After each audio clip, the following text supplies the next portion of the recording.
तो और चैनल देखिए, आज आपको पता होगा कि डीएसएस से कल जैसे 12 जन को डीएसएसबी ने काफ़ी जो नोटिस हैं वो क्या किए हैं, उनको एनक्लोज कर दिया है। अब वो सभी नोटिस किसके रिगार्डिंग है? जॉब के रिगार्डिंग है। जैसे अभी आपकी ये आई हुई है जैसे senior personal assistant, junior judiciary assistant, ठीक है। अब हम जो वेटिंग में थे बहुत सारे कैंडिडेट जिस भी चीज़ को लेकर, वो थे टीजीटी एस्पिरेंट है। अब यहाँ आप देखोगे कल एक टीजीटी का नोटिस भी आ गया और हम मैक्सिमम होप लगा के बैठे थे कि लगभग 4000 वैकेंसी आएंगे इस सब्जेक्ट, मतलब सभी सब्जेक्ट के मिलाकर, लेकिन उससे भी ज़्यादा आ गई। ये 5000 के आसपास आपकी वैकेंसी है। देखिए 5118 वैकेंसी है टोटल, ठीक है। अब आपको देखोगे डीएसएसबी की सबसे पहले आप ये खासियत देखिए, अभी तो एग्ज़ाम है, मतलब एग्ज़ाम के बारे में भी जल्द ही नोटिस, जैसे पीजीटी का है अभी एग्ज़ाम, उन्होंने फॉर्म फिलिंग शुरू नहीं है, उससे पहले एग्ज़ाम डेट आ चुके हैं उनके, है ना। तो ऐसे ही आपकी अभी जैसे हमारा अगले मंथ से 8 फेब से फॉर्म्स फिलिंग स्टार्ट हो गए, है ना। क्लोजिंग डेट है 8 मार्च रहेगी। तो आप ये लगाओ मैक्सिमम जो डीएसएसबी जो टाइम देता है ना, वो 2 महीने का ही देता है। मतलब 1 महीना तो भरने फॉर्म फिलिंग में रहेगा और 2 महीने मैक्सिमम 3 महीने के अंदर आपका एग्ज़ाम कंडक्ट हो जाता है। तो आप ये देखो जनवरी, फरवरी, मार्च, अप्रैल या मई में आपका एग्ज़ाम शुरू हो जाएगा। ऑनलाइन होना है। सबसे बड़ी आप एक बात ध्यान रखोगे कि जब भी आप एग्ज़ाम फॉर्म फिल करते हो तो आप कोई भी मिस्टेक मत करना। अगर आपने कोई भी मिस्टेक कर दी तो करेक्शन विंडो ओपन नहीं होती। आप डीएसएसबी में कितनी ही मेल भेज लो, कुछ भी कर लो, आपका करेक्ट नहीं होगा, ठीक है। हाँ, तो आप डीवी के टाइम पे फंसे या कुछ उस टाइम पे हम बहुत सारी मतलब प्रॉब्लम को फेस करना पड़े, उससे पहले हम क्या करेंगे, अपने फॉर्म को बहुत अच्छे से कर लेंगे। अभी हमारे पास टाइम है, जो डॉक्यूमेंट हैं उनको अच्छे से अपना रिन्यू करवा लीजिए। और देखिए अब इसके अंदर क्या है, ये जो वैकेंसी है ये डीओई और एनडीएमसी दोनों की मिलाकर भी है, ठीक है। जैसे आप देखिए सभी सब्जेक्ट की आगे आपको दे भी पे स्केल रहेगा, आपका 7th रहेगा। सबसे पहले टीजीटी मैथ मेल फीमेल की अलग अलग है, फिर इनको एनडीएमसी की भी साथ साथ है इन्होंने, ठीक है।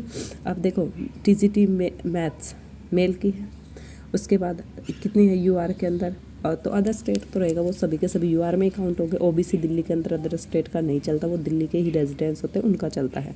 तो जर्नल से ही फाइट करना सभी, अदर स्टेट के तो करेंगे, ऑप्शन ही नहीं है ओबीसी वगैरह हमारे पास, ठीक है।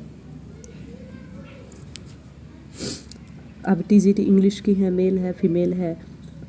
उसके बाद टीजीटी सोशल साइंस की मेल फीमेल, डीओई और एनडीएमसी सब दोनों के साथ हैं। TGT natural science male female, TGT physical education की है, ठीक है। टीजीटी हिंदी की है, टीजीटी संस्कृत की है, टीजीटी उर्दू की है, टीजीटी पंजाबी की है और टीजीटी ड्राइंग टीचर की है। ये वैकेंसी है आपकी। अब इन वैकेंसी के अंदर आपको एज लिमिट वगैरह, आप जो पूरा नोटिफिकेशन आएगा डिटेल वो आप देख सकते हैं वहाँ से। उसके बाद देखो इन्होंने दे भी रखा है, only online application will be accepted, application receive by post और हैंड और by mail will not be accepted and will be summarily rejected, no correspondence will be entertained in this regard. कोई भी नहीं होगा। आपकी जो एज रिलैक्सेशन है वो शायद 30 ही आपका है ना, टीजीटी पीजीटी पीआरटी सभी का इनका 30 है। उसके बाद आप देखिए, आप ये देखोगे किसकी पोस्ट मतलब मेल की फीमेल सबसे ज़्यादा किस सब्जेक्ट की है, तो संस्कृत की देखिए सबसे ज़्यादा संस्कृत में है मेल की। उसके बाद आप अब हम जो मुझे चेक कर रही वो तो मैं तो अपना सब्जेक्ट चेक करूँगी, टीजीटी इंग्लिश और टीजीटी सोशल साइंस। तो अब जैसे टीजीटी सोशल साइंस फीमेल के अंदर जो डीओई की है वो कितनी है, 138 है ना। और टीजीटी नेचुरल इसके अंदर टीजीटी इंग्लिश फीमेल की है डीओई में 203 है, तो यहाँ पर फीमेल की ज़्यादा है, फीमेल की कम है। एसएस में ज़्यादा है फीमेल की, मेल की कम है। अब देखो जो एनडीएमसी इसके अंदर काफ़ी कम पोस्टें हैं। कितनी पोस्ट है टोटल ही इन्होंने 11 दे रखे हैं, कैटेगरी वाइज इन्होंने कर दिया। और शायद सोशल साइंस के अंदर तो एनडीएमसी में है भी नहीं पोस्ट, जर्नल की तो कोई है भी नहीं, सिर्फ 2 पोस्ट है, एक ओबीसी की है और एक एससी की, ठीक है। तो अब नोटिफिकेशन आ गया है, अब किस चीज़ का वेट करना था। बहुत सारे कैंडिडेट तो पहले भी वेट नहीं कर रहे थे, उनको पता था वैकेंसी तो आने वाली कभी भी आ जाए। अब सबसे पहले आपका फर्स्ट पेपर रहेगा, फर्स्ट पेपर पे भी आपकी कमांड, जब आप मेरिट में जाएंगे तो फर्स्ट पेपर पे भी आपको फोकस करना पड़ेगा, है ना। और अपने सब्जेक्ट पे तो कमांड करनी ही पड़ेगी, वो तो दोनों चीज़ हेल्पफुल है मेरिट में जाने के लिए और आगे टीच करने के लिए।